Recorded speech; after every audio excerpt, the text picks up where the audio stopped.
오늘 오후 사실 조금 전입니다. 요즘 이분 몸값이 너무 뛰고 있는 것 같지 않나요? 권영세 대통령직 인수위원회 부위원장을 만났습니다. 인수위원회 위원장에는 안철수 국민의당 대표, 부위원장에는 국민의힘 권영세 의원입니다. 권영세 의원은 풍부한 의정 경험과 경륜으로 지난 선거 과정에서 유능하고 안정적인 리더십을 보였습니다.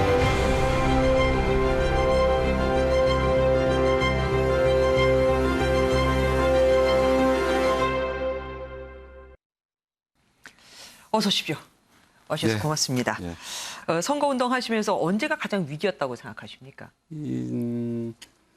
뭐 저는 개인적으로 그러니까 단일화 얘기가 나왔는데 단일화가 안 되고 있었던 때, 그 무렵이 좀 그러니까 여론조사상으로도 뭐 저희들이 좀 떨어지고 있었고, 그래서 그 이제 나중에 뭐 아주 곡절 끝에 단일화가 됐습니다만, 그 무렵이 약간 위기가 있었다고 생각을 합니다. 예. 그리고 이제 지금 여가부 폐지 문제가 지금 예. 양당에서 좀 말이 많지 않습니까? 그렇죠. 지방선거 전초전이라는 말이 나올 수밖에 없습니다. 예. 권 위원장께서는 어떻게 이걸 풀어야 한다고 보십니까? 당선인의 생각은 뭐 초지일관 분명하고요. 여가부를 폐지해야 하는데, 근데 여가부 폐지가 바로 어떤 그 여성들이 겪고 있는 어려움에 대해서 외면하겠다는 얘기는 아니고, 예를 들어서 유리천장이 있으면 그거는 깨부셔야 되는 거고요. 20대, 30대 남자층들이 뭐 할당제와 또 할당제의 어떤 유산으로부터 겪는 어려움 같은 거는 충분히 우리가 고려해 줘야 되니까, 네. 결국은 뭐 이것도 당선인께서 얘기하신 부분이겠습니다만은 공정의 측면에서 공정, 뭐 정의의 측면에서 풀어나가면 될 것이다 이렇게 생각을 합니다. 젊은 남녀 문제도 사실은 공정과 정의의 그렇죠. 문제로 풀어가야 할 예. 것이다. 그러니까 20대, 30대 남자들이 분노하는 것도 결국은 공정하지 못한 부분이고, 예. 그다음에 또 여성들도 분노하는 부분이 그게 뭐 정의롭거나 공정하지 못한 부분에 대해서 분노하는 거 아니겠습니까? 지금 인수위에서 부위원장을 맡고 계신데 인수위에서 일을 하시면서 가장 중요하다고 여기시는 게 있다면 뭘 꼽을 수 있을까요? 그러니까 첫째는 그 새 정부에서 실천할 이 국정 과제들을 골라내는 것. 그다음에 두 번째로는 그 국정 과제들을 실천할 인사들을 그렇죠. 그 제대로 선출해내는 것 두 가지라고 볼 수 있겠습니다. 네. 권성동 의원이 얘기한 게 있죠. 그러니까 김호수 검찰총장에 대해서 대장동 수사가 잘 이루어지지 않았다고 보기 때문에 얘기하는 것 같은데 예. 스스로 거취를 결정해야 한다고 했습니다.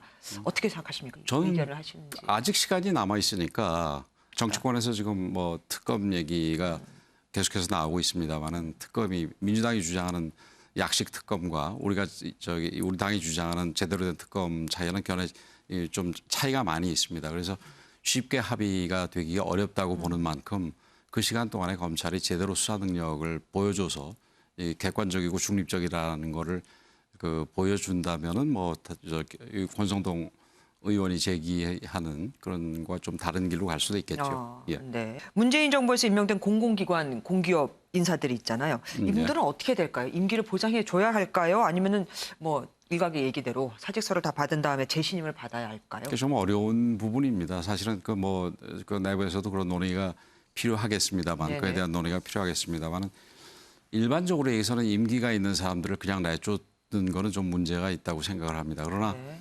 그 소위 정치적으로 임명된 그 직원들 같은 경우는 스스로 잘 거취에 대해서 생각할 필요는 있다고 봅니다. 그리고 지금 앞으로 남은 또 기간 동안 그러니까 예. 한 달여 아마 남았을 텐데 문재인 정부에서 봤을 때는 그 기간 동안 인사는 우리가 하는 게 맞다라고 얘기를 하고 있잖아요. 예. 하지만 또 다음 정권을 물려받으실 또 지금 여기 분들께서는 그렇게 생각을 안 하실 거란 말입니다. 형식적인 인사권은 당연히 그 현재 대통령인 문재인 대통령과 그 정부에 있겠죠. 근데 네. 그 인사 어느 부처에 들어가서 일을 하게 되는 건 대부분이 새 정부하고 하게 되는 거 아니겠습니까? 네. 마치는 정부와 새로 출범하는 정부가 그 측 인사들이 잘 협의를 해서 이 권한은 현재 문재인 정부 인사들의 권한을 빌리되 내용은 새 정부의 의중을 충분히 담는 인사가 돼야 될 거라고 생각을 합니다. 이명박 전 대통령 사면 문제도 좀 여쭤볼게요. 어떻게 하는 게 맞을까요? 지금 하는 게 나을까요? 아니면 다음 정부로 넘겨서 하는 게 나을까요? 예, 뭐 사실은 그 사면 문제 같은 경우는 뭐 대통령의 전권 사항이고 네. 또 그다음에 그게 이제 과연 저기 당선자와 현 대통령 사이에서 얘기할 문제인데 거기에 대해서 바깥에서 이게 필요하다 말다 하는 거를 논의하는 게 적절하냐 이런 차원에서 제가 말을 삼갔었는데 네. 뭐 얘기가 나왔으니까 저는 말씀을 드린다면은 그 사면 논의가 어차피 될 때는 그 문재인 대통령께서 사면을 해주시고 나가시는 게 좋겠다. 저는 이렇게 생각을 합니다. 그 일각에서는 김경수 지사 사면하고 같이 이루어져야 한다 뭐 이런 얘기도 있던데요. 글쎄요, 그건 뭐 저는 좀 별개 문제라고 생각을 합니다. 알겠습니다. 그리고 지금 우리 윤석열 당선인께서는 지역 안배나 여성 안배보다는 능력 위주의 인사를 예. 뭐 진행하겠다고 말씀을 하셨었단 말입니다. 근데 또 너무 한쪽으로 치우치는 게 아니냐는 얘기도 나올 수밖에 없습니다.